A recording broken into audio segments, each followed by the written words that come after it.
Durant la Seconde Guerre mondiale, la ségrégation reste en vigueur et aux yeux de l'état-major américain, les Noirs sont incapables de piloter un avion.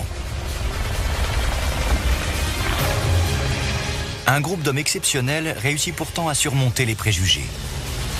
Connus comme les aviateurs de Tuskegee, les pilotes noirs vont prouver leur valeur au combat. Faisant preuve d'habileté et de courage, le groupe de chasse afro-américain démentit brillamment les stéréotypes racistes.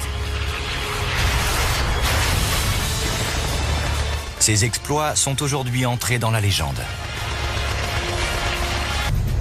18 juillet 1944. 66 P-51 Mustang survolent l'Italie du Nord. Ces appareils appartiennent au 332e groupe de chasse, une unité composée de Noirs américains surnommés les aviateurs de Tuskegee. Les chasseurs ont pour mission d'escorter des forteresses volantes B-17 jusqu'à leur objectif, une base aérienne en Autriche.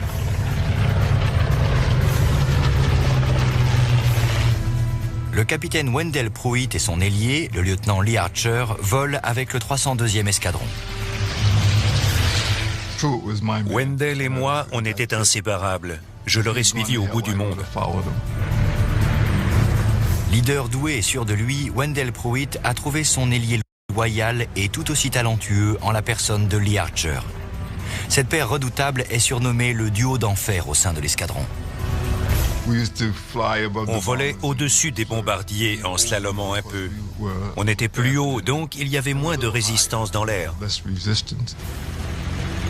Soudain, des appareils ennemis sont signalés à 3 heures. C'est une patrouille de ME-109 qui vole droit vers les bombardiers. Le duo d'enfer entre immédiatement en action. Wendell Pruitt entame un virage en piqué et Lee Archer suit la manœuvre.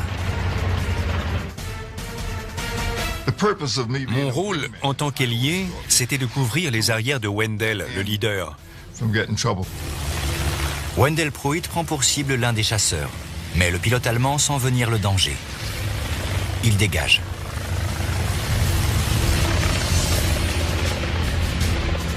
Luttant contre les forces d'accélération, Pruitt se lance à la poursuite du ME-109.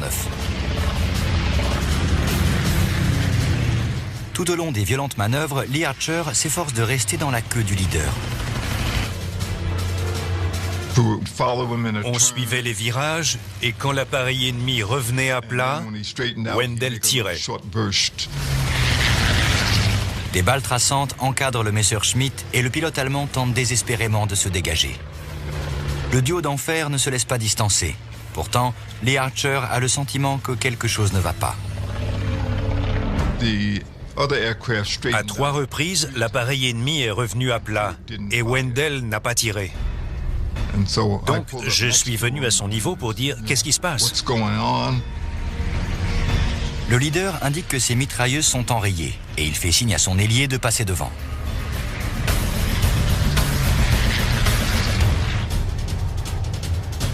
Lee Archer met les gaz pour rattraper l'appareil ennemi.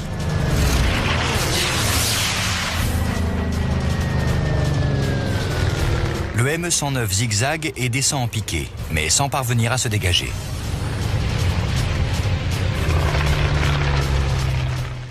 J'ai tiré et j'ai fait mouche. Ma deuxième rafale a touché l'aile droite et le pilote a sauté. C'est la première victoire de Lee Archer. J'ai tourné autour de lui jusqu'à ce qu'il arrive au sol. Là, je suis passé au-dessus. Il était debout avec son parachute à la main. J'ai balancé les ailes et j'ai fait un tonneau lent avant de repartir. C'était ma conception du combat aérien à l'époque.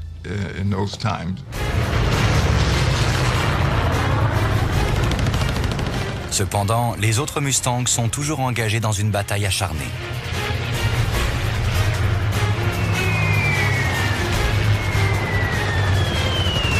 Une trentaine de chasseurs ennemis continuent en effet d'harceler la formation de bombardiers.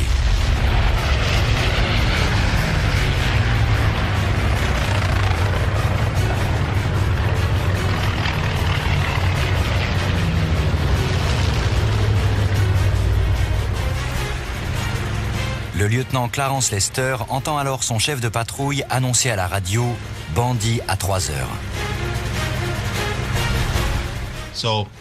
À ce moment-là, le chef de patrouille donne l'ordre de larguer les réservoirs pour aller à la rencontre de l'ennemi. Les Mustangs entament un virage sur l'aile pour intercepter les chasseurs allemands.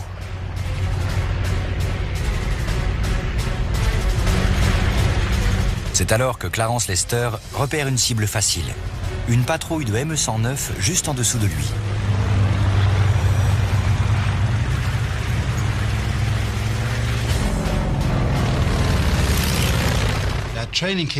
L'entraînement met en place les réflexes et on se transforme en prédateur. On attaque pour tuer. Clarence Lester ne s'est pas fait repérer et il peut s'approcher à 60 mètres des chasseurs avant d'ouvrir le feu avec ses mitrailleuses. L'appareil ennemi commence à fumer, il explose et Clarence Lester doit esquiver les débris. Le pilote américain slalome entre les débris en flammes. Miraculeusement, son appareil reste intact. En tournant la tête, Clarence repère un autre ME-109, juste à sa droite. Alors il se place derrière et lui règle son compte.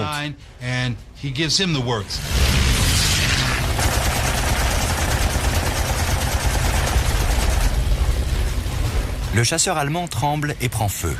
Habilement, Clarence Lester passe sur le dos.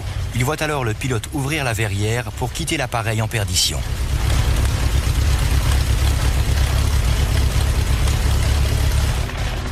Clarence Lester a abattu 2 appareils ennemis, mais ce faisant, il s'est éloigné de la formation de bombardiers.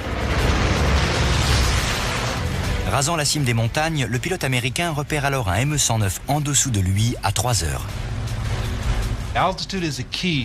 L'altitude, c'est la clé. Les pilotes de chasse appellent ça être sur le perchoir, comme un oiseau qui voit quelque chose en dessous de lui. Donc Clarence Lester a l'avantage. Il peut piquer sur le Messerschmitt avant que le pilote ennemi n'ait le temps de réagir.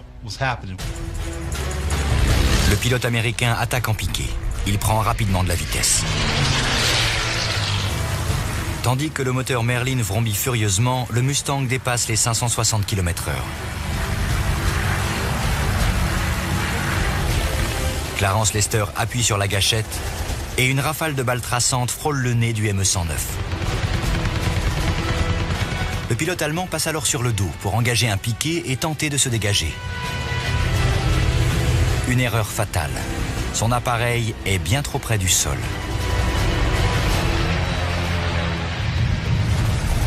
Clarence Lester voit avec stupéfaction le ME-109 percuter le flanc de montagne.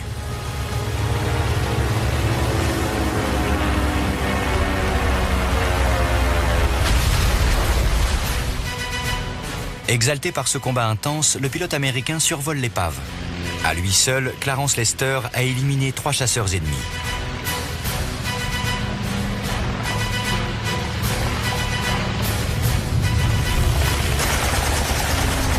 Lors de cette mission, le 332e groupe de chasse totalise 12 victoires homologuées. C'est le meilleur résultat de l'unité jusque-là.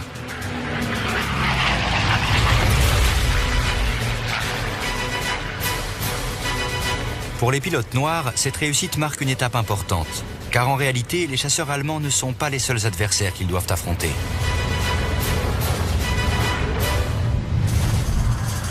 Le ministère de la Guerre américain juge en effet les soldats noirs incapables de maîtriser le maniement complexe des armes modernes. En conséquence, ils sont cantonnés à un rôle de soutien. Piloter un avion de chasse est hors de question. Lorsqu'Henry Arnold était chef d'état-major de l'armée de l'air, beaucoup de gens pensaient que les Noirs n'avaient pas les mêmes capacités. Mais nous, on savait que c'était faux. Sous la pression de la presse noire, de la NAACP, l'Association nationale pour l'avancement des gens de couleur, et même de sa propre femme, le président Roosevelt fait un premier pas en 1939. Les écoles de pilotage civil sont désormais ouvertes aux Afro-Américains. En décembre 1940, le ministère de la Guerre suit le mouvement et un budget d'1 million de dollars est alloué à la construction d'un centre de formation pour pilotes noirs. La ville de Tuskegee, en Alabama, est alors choisie pour accueillir la nouvelle base aérienne. L'état-major considère cependant le projet comme une expérience. Les hommes sélectionnés forment un groupe solidaire, unis par leur désir de servir d'exemple. L'armée ne croyait pas en nos capacités, mais on a reçu le même entraînement que les autres. C'était une chance car on a pu prouver qu'on était au niveau. La Seconde Guerre mondiale nous a donné l'occasion de faire nos preuves au combat et donc de montrer au grand public à quel point la ségrégation était quelque chose de bête et de stupide. En avril 1943, le 99e escadron se voit affecté sur le théâtre méditerranéen. C'est la première unité de chasse uniquement composée de Noirs américains. En un peu plus d'un an, 3 autres escadrons viennent rejoindre le 99e. Ensemble, ces unités forment le 332e groupe de chasse qui entrera dans l'histoire sous le nom des Tuskegee Airmen, les aviateurs de Tuskegee.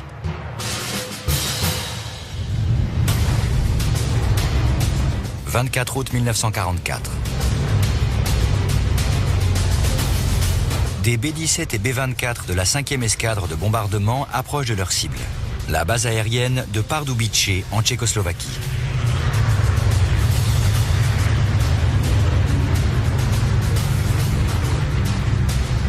Les bombardiers américains sont escortés par 52 Mustangs à queue rouge du 332e groupe de chasse. Le lieutenant Charles McGee est aux commandes d'un chasseur baptisé Keaton, d'après le surnom de sa femme, Chaton, en anglais.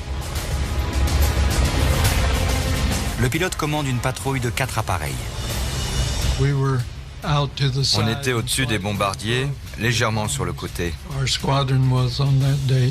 Le rôle de mon escadron ce jour-là était de slalomer pour surveiller le ciel dans toutes les directions, et pas seulement en ligne droite. Charles McGee l'ignore encore, mais cette mission va se révéler périlleuse.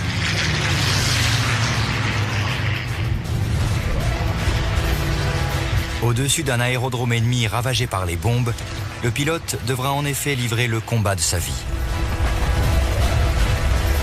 Face à un adversaire tenace et expérimenté, Charles McGee n'aura d'autre choix que de repousser ses limites comme jamais auparavant.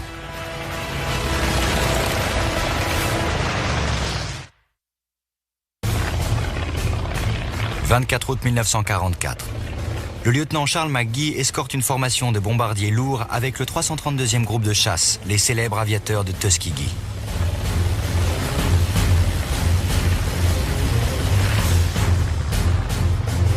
L'objectif est un aérodrome allemand situé à Pardubice en Tchécoslovaquie. Pour avoir l'honneur d'effectuer des missions de combat, les pilotes de chasse noirs ont dû vaincre le racisme et l'ignorance. Chaque sortie représente donc une occasion précieuse de démentir les préjugés de l'état-major.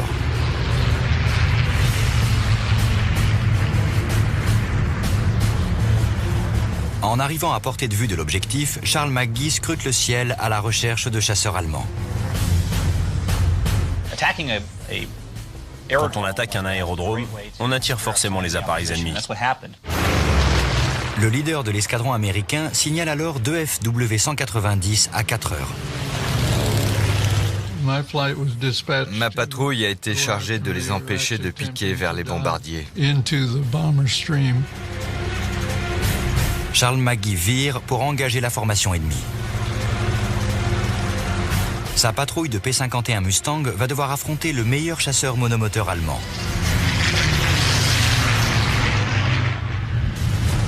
Le Focke-Wulf 190 est en effet un appareil agile, robuste et lourdement armé, avec 2 mitrailleuses de 13 mm et 4 canons de 20 mm.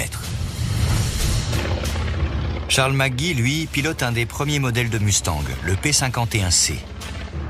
Bien que cet appareil soit moins perfectionné que les séries ultérieures, il n'en reste pas moins un excellent chasseur.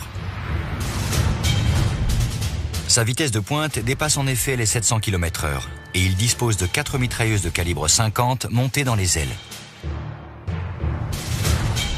Si le P-51C est plus rapide et agile, le FW-190 a l'avantage sur le plan de la robustesse et de l'armement. Les FW-190 se trouvent ici, et voici l'appareil de Charles McGee. La meilleure solution pour lui est d'engager un virage descendant afin de se placer dans la queue des chasseurs ennemis. J'ai essayé de me mettre en position d'attaque et ils ont continué de piquer. Les Mustangs se rapprochent de l'ennemi. Mais ils sont repérés par les pilotes allemands qui se séparent immédiatement. Suivi de son ailier Roger Romine, Charles McGee se lance alors à la poursuite d'un des chasseurs.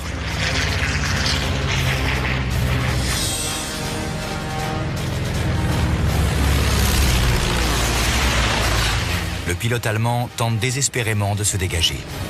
Sa vie est en jeu et il enchaîne virages et piquets pour semer les Mustangs. L'appareil ennemi a piqué très vite et il a engagé une série de manœuvres évasives. Il a essayé d'entraîner Charles McGee dans un combat en ciseaux, une succession de virages.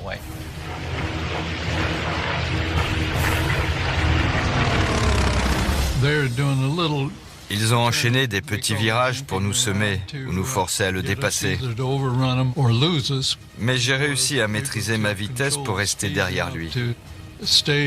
J'essayais de me rapprocher parce qu'on ne fait que gâcher des munitions quand on tire trop tôt.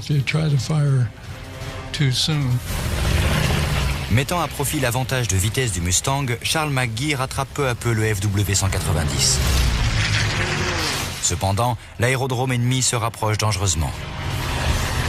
Le pilote allemand a piqué vers l'aérodrome, qui à ce moment-là était en flammes suite au bombardement. Son objectif n'était pas d'engager Charles McGee en combat aérien, mais de l'entraîner dans une zone où la DCA pouvait ouvrir le feu. Donc il espérait se débarrasser comme ça du chasseur américain qui le poursuivait. Je me souviens avoir vu des hangars en feu et des appareils sur la piste d'atterrissage. Des obus de DCA explosent tout autour du chasseur américain. Les artilleurs allemands ajustent leurs tirs et Charles McGee sera bientôt forcé de dégager. C'est alors que le pilote du FW-190 fait une erreur fatale.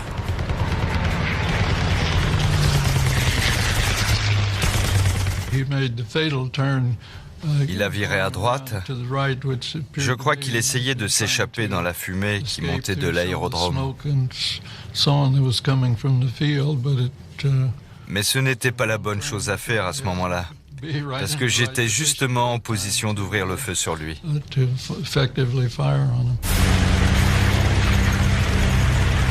Charles McGee presse la gâchette.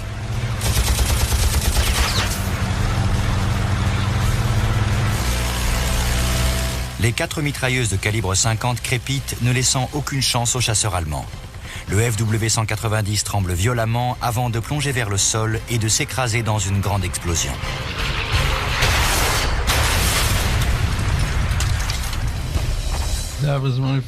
C'était ma première victoire. Et bien sûr, j'étais très excité. Il y avait toujours des tirs de DCA. Donc j'ai évité de voler en ligne droite. J'ai continué à zigzaguer à basse altitude pour m'éloigner de la DCA disposée autour de l'aérodrome. Roger Romine, qui avait perdu Charles McGee au cours de la poursuite, rejoint alors le leader. Les chasseurs victorieux reprennent ensuite position, aux côtés de la formation de bombardiers. Au cours de l'été 1944, le 332e groupe de chasse continue d'effectuer des missions d'escorte. Les pilotes noirs acquièrent ainsi progressivement une réputation de discipline et d'efficacité. Stars and Stripes, le journal officiel des forces armées, parlait des missions du groupe de chasse nègre. Et leurs articles disaient qu'on faisait un super boulot pour protéger les bombardiers. Les missions se succèdent à un rythme effréné.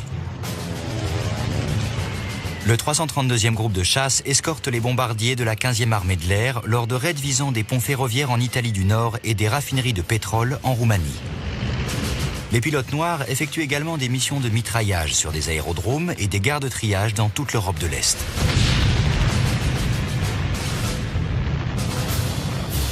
Cependant, l'activité aérienne allemande diminue. Les chasseurs ne rencontrent que peu d'opposition et le mois de septembre entier passe sans nouvelle victoire pour les aviateurs de Tuskegee. En octobre, la Luftwaffe fait toutefois un retour en force.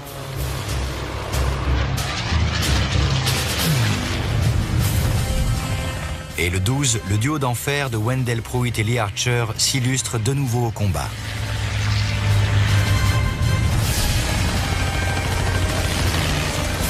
Lors d'une bataille aérienne épique, l'ailier de la célèbre paire entre en effet dans l'histoire comme le seul aviateur de Tuskegee à avoir obtenu le titre d'as.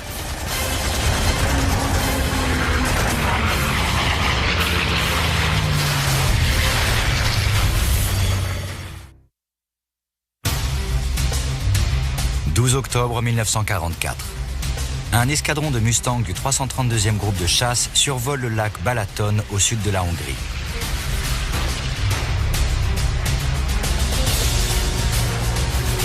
Après une mission d'escorte, les chasseurs rentrent à la base en Italie. Parmi la formation se trouve la paire connue sous le nom du duo d'enfer, le capitaine Wendell Pruitt et son ailier, le lieutenant Lee Archer. Lorsque les chasseurs américains atteignent le rivage sud du lac, des petits points noirs apparaissent à l'horizon. Une nuée de ME-109. Je n'avais encore jamais vu autant d'appareils allemands et je me suis dit, cette fois, c'est peut-être la fin. Le duo d'enfer n'hésite pas un instant, de même que les autres pilotes. On n'a pas essayé de prendre la fuite. Ok, ils sont aussi nombreux que nous, on attaque. Après avoir mis les gaz et armé les mitrailleuses, les aviateurs de Tuskegee se lancent au combat avec détermination. Le vrombissement des moteurs à piston et le bruit saccadé des rafales s'entremêlent alors au-dessus du lac Balaton, déchirant brutalement le silence. Tandis que la bataille fait rage tout autour, Wendell Pruitt choisit une cible. Les deux Mustangs vont faire une passe de face. Un ME-109 se trouve juste devant eux. Lancé à pleine vitesse, le duo d'enfer croise le chasseur ennemi. Lee Archer vient ensuite se placer derrière Wendell Pruitt qui vire à gauche pour engager la poursuite. Wendell passait devant et j'essayais de rester derrière lui. C'était un excellent pilote et pour réussir à le suivre, il fallait vraiment se donner à fond.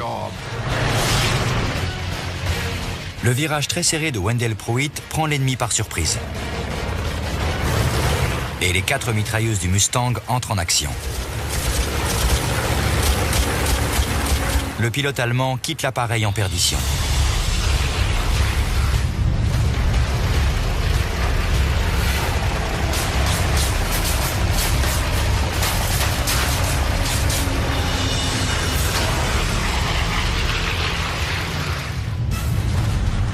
À peine les deux Mustangs ont-ils remporté cette première victoire qu'un autre ME-109 passe à l'attaque à 3 heures. Le Messerschmitt est arrivé de côté et Wendell a ralenti. Il a dû couper les gaz. En tout cas, c'est ce que j'ai fait. Sa réaction rapide a sauvé Wendell Pruitt d'une mort certaine. Couper les gaz lui a en effet permis d'esquiver l'attaque et en manœuvrant délicatement, il peut maintenant forcer le ME-109 à passer devant lui.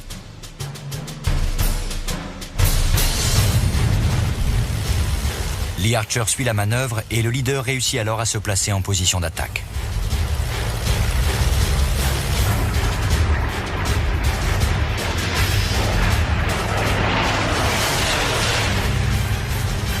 Mais soudain, un autre chasseur allemand intervient.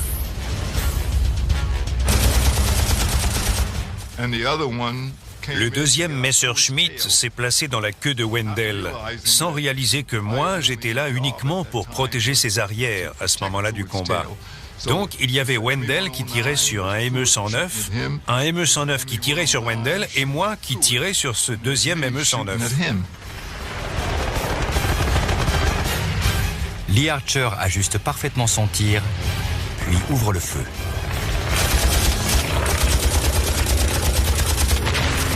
Le ME-109 plonge vers le sol en laissant derrière lui une traînée de fumée.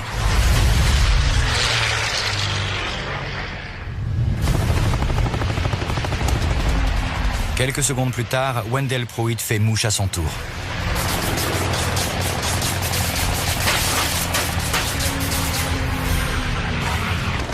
C'est une nouvelle victoire pour le duo d'enfer. Les deux pilotes n'en ont pourtant pas encore fini et ils replongent au cœur de la bataille. Wendell a fait un grand virage pour revenir vers les autres appareils. Sur le moment, ça ne m'a pas vraiment paru une excellente idée.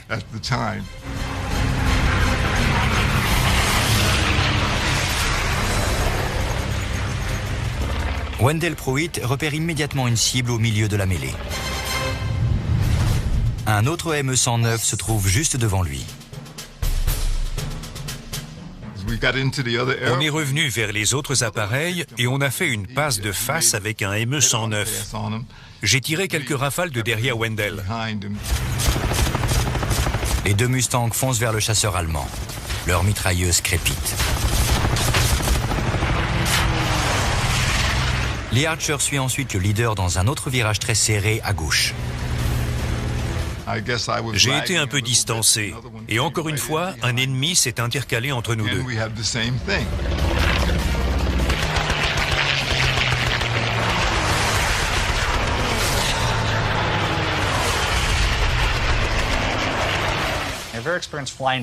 Ils avaient l'habitude de voler ensemble. Donc Wendell Pruitt a probablement trouvé une manière de présenter des cibles à son allié.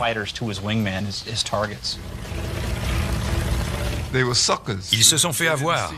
Ils n'ont pas vu le deuxième appareil à 100 mètres derrière, armé jusqu'aux dents. De nouveau, les mitrailleuses de Lee Archer entrent en action. Quand j'ai tiré, il a réalisé que j'étais derrière lui et il a commencé à zigzaguer. Mais il n'a pas engagé de grands virages. Les manœuvres évasives du pilote ennemi restent vaines.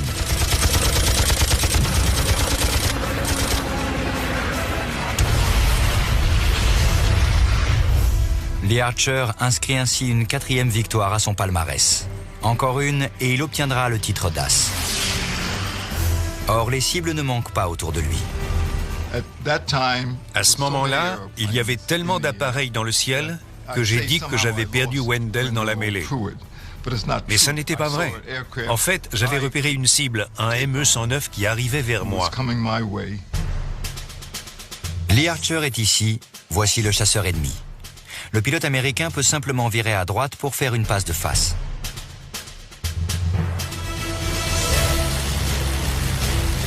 En un éclair, les adversaires se croisent.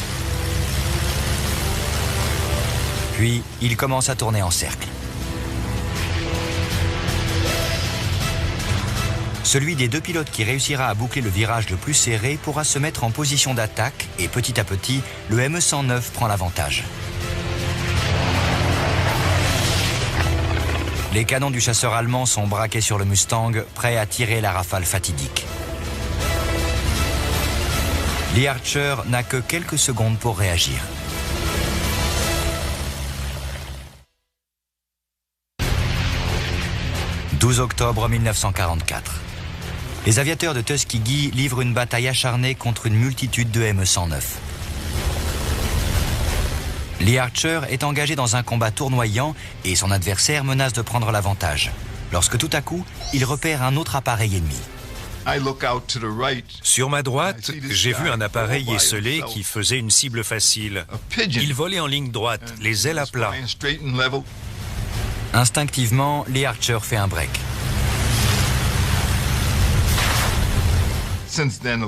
Depuis, beaucoup de gens m'ont posé la question. Mais quand vous avez viré, qu'est-ce qui s'est passé avec le type qui était derrière vous? Je l'ai complètement oublié. Et je crois que c'est à ce moment-là que j'ai été touché à l'aile gauche. C'était probablement un tir de canon parce qu'il y avait un énorme trou en dessous de l'aile. Lee Archer engage la poursuite.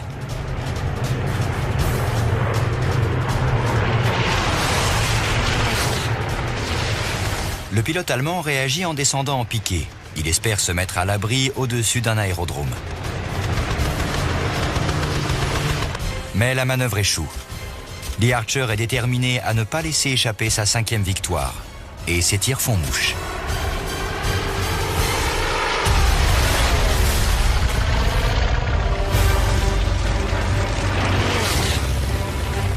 Le pilote américain a certes abattu un appareil ennemi, mais il a rompu la formation avec Wendell Pruitt. Or, c'est strictement interdit pour un ailier, dont le rôle est de couvrir le leader en permanence. Ma seule préoccupation à ce moment-là, c'était de trouver une explication à donner à Wendell. Désormais esselé et presque à court de munitions, Lee Archer rentre à la base.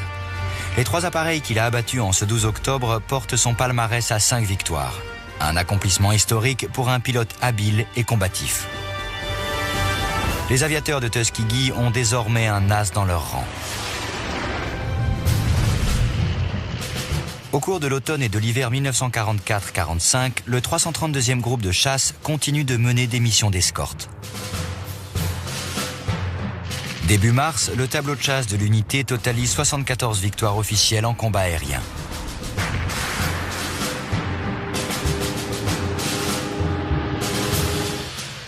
C'est alors qu'une nouvelle menace apparaît dans le ciel allemand. Tandis que la guerre se prolonge, la Luftwaffe tente en effet de reprendre l'avantage grâce au premier chasseur à réaction opérationnel au monde, le ME-262. Cet appareil révolutionnaire a une vitesse de pointe supérieure de plus de 170 km/h à celle du Mustang, et il est lourdement armé, avec 4 canons de 30 mm. C'est un danger mortel pour les bombardiers alliés. Ironie du sort, les aviateurs de Tuskegee vont remporter plusieurs victoires contre ce nouvel adversaire apparemment invincible. Eux que l'on disait incapables de comprendre la technologie moderne. «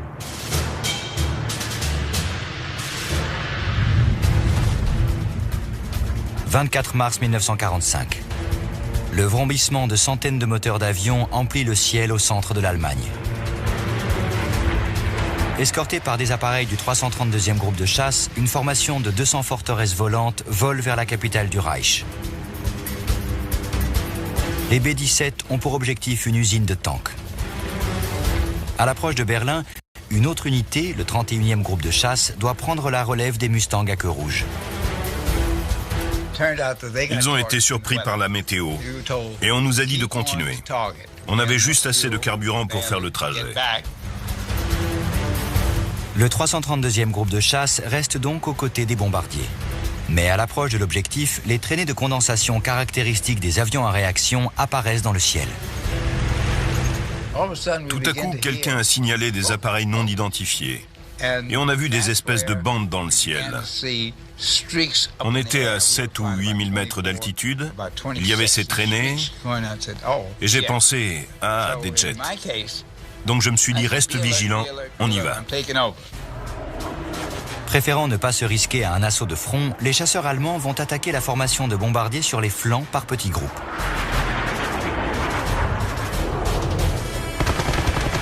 Une patrouille de 4 ME-262 ouvre le feu, puis dégage rapidement, sans laisser le temps aux Mustangs d'intervenir.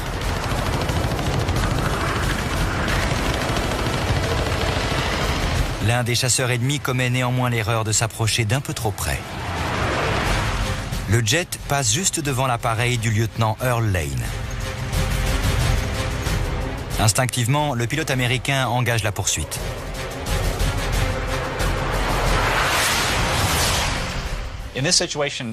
Alors Lane réussit quelque chose d'exceptionnel. Il est loin et il doit tirer avec un angle. 2 facteurs qui mettraient beaucoup de pilotes en difficulté. Earl Lane ouvre le feu à plus de 600 mètres de distance. Ces tirs font mouche, blessant le pilote du ME-262.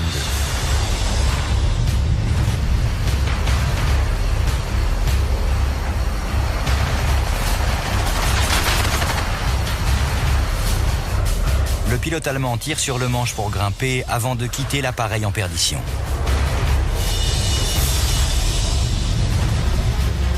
Si un adversaire a été éliminé, d'autres chasseurs à réaction continuent d'attaquer les bombardiers. L'un des appareils allemands fait une passe à grande vitesse. Mais il redresse juste devant le Mustang de Charles Brantley. Le pilote américain ne laisse pas passer l'occasion. Charles Brantley tire de beaucoup plus près Curl Lane, et c'est une autre victoire sur un ME-262, qui était en fait relativement facile à abattre avec les 6 mitrailleuses de calibre 50 quand on réussissait à le toucher.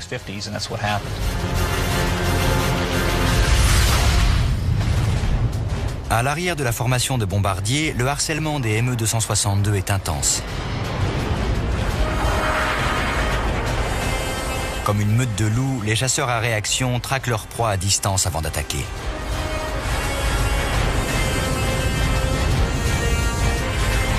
À la tête d'une patrouille de 4 Mustangs, le lieutenant Roscoe Brown scrute le ciel. Les chasseurs ennemis ne sont pas encore apparus dans le secteur dont il a la charge.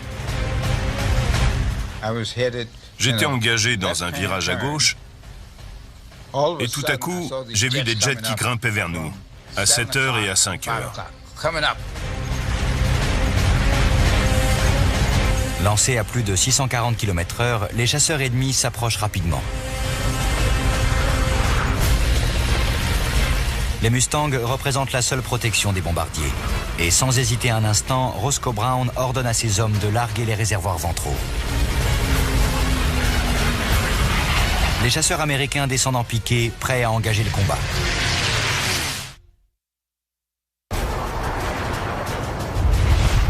« 24 mars 1945.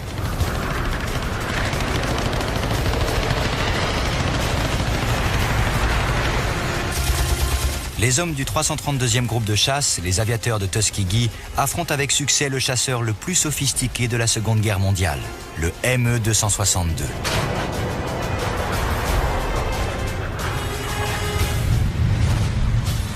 Le lieutenant Roscoe Brown est chargé de protéger des bombardiers et il vient de repérer une patrouille de chasseurs ennemis.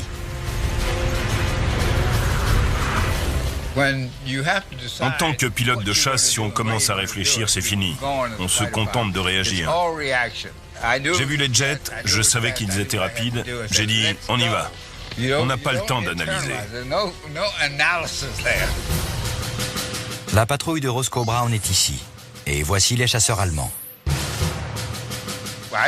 J'avais mis au point une manœuvre. Je mettais les gaz à fond, en grimpant, et hop, je tirais sur le manche en actionnant le palonnier à droite pour passer sur le dos. J'allais presque jusqu'au point de décrochage. Donc quand je piquais, je pouvais accélérer. Et après, je redressais. Il s'agit d'une variante du split S, un demi-tonneau suivi d'une demi-boucle. Le pilote américain peut ainsi accélérer pour intercepter les ME-262.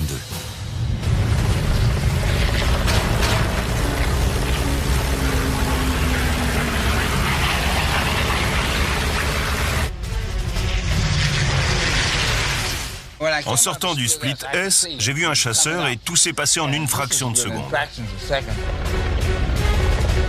Roscoe Brown saisit sa chance et tire.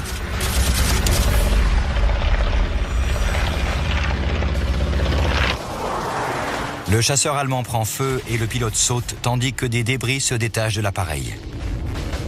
La victoire sera homologuée. C'est le 3e ME-262 abattu ce jour-là. Mais ça n'était pas encore fini. Suite à cette manœuvre très violente, j'ai perdu mon ailier, qui poursuivait quelqu'un d'autre. Donc je survolais Berlin à 7000 mètres d'altitude et je cherchais des appareils amis à qui je puisse me joindre. Là, j'ai vu une silhouette de Mustang à 12 heures. Je n'avais pas de contact radio, je ne savais pas qui c'était, mais je me suis dit, bon, je vais me joindre à lui. Roscoe Brown s'approche du Mustang qu'il prend naturellement pour un appareil ami. J'ai engagé un virage et là j'ai vu que cet appareil avait une croix allemande sur la carlingue. Or je savais que les Allemands avaient capturé des Mustangs et qu'ils s'en servaient pour infiltrer nos formations. Donc je me suis dit, bon, Je vais m'occuper de lui. Roscoe Brown passe à l'attaque. Mais le Mustang prend la fuite.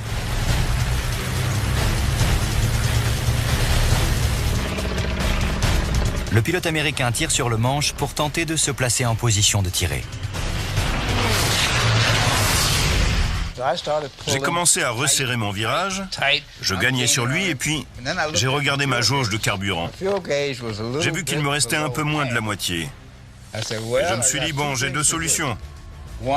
Soit je le descends et je saute en parachute en espérant ne pas me faire tuer, soit je rentre à la base.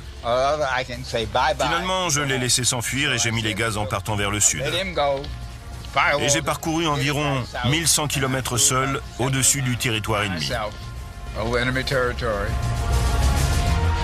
Le chasseur victorieux rentre à la base sans encombre. Le 332e groupe de chasse enregistre ainsi un excellent bilan lors de cet engagement contre des ME-262. 3 victoires homologuées, 3 probables et 2 appareils ennemis endommagés. C'est l'un des meilleurs résultats jamais obtenus contre des ME-262. Le Mustang était un excellent appareil, mais autant de victoires contre des jets, c'était exceptionnel. Cette sortie entre également dans l'histoire comme la plus longue mission d'escorte de toute la guerre. Une réussite éclatante pour les aviateurs de Tuskegee.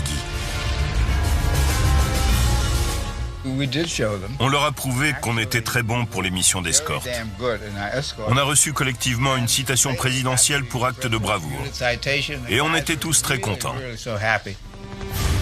À la fin de la guerre, le 332e groupe de chasse totalise 108 victoires en combat aérien. Ces hommes ont reçu de nombreuses décorations. 744 médailles de l'air, 150 croix du service distingué, 14 étoiles de bronze et une étoile d'argent. Malgré tous les honneurs, c'est pourtant la ségrégation que les aviateurs de Tuskegee retrouvent à leur retour, dans une Amérique largement indifférente à leurs exploits réalisés à l'étranger. En descendant du bateau qui m'a ramené aux États-Unis, j'ai vu un panneau qui disait « Les soldats de couleur à droite, les soldats blancs à gauche ». On était séparés de nouveau. Et je me suis dit « Quel dommage ». Les prouesses et les sacrifices de ces hommes hors du commun n'ont toutefois pas été vains. Notre expérience a prouvé que les préjugés sur nos capacités étaient sans fondement. Et en conséquence, l'armée a décidé de changer de politique. En 1948, le président Truman a mis fin à la ségrégation dans les forces armées des États-Unis.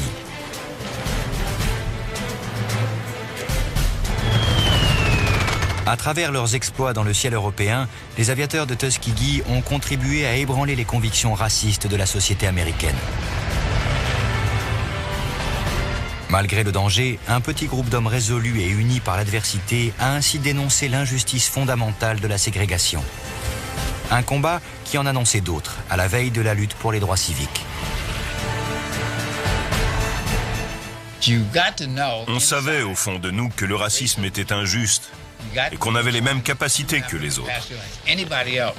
Donc on était certain de réussir si on nous en donnait l'occasion.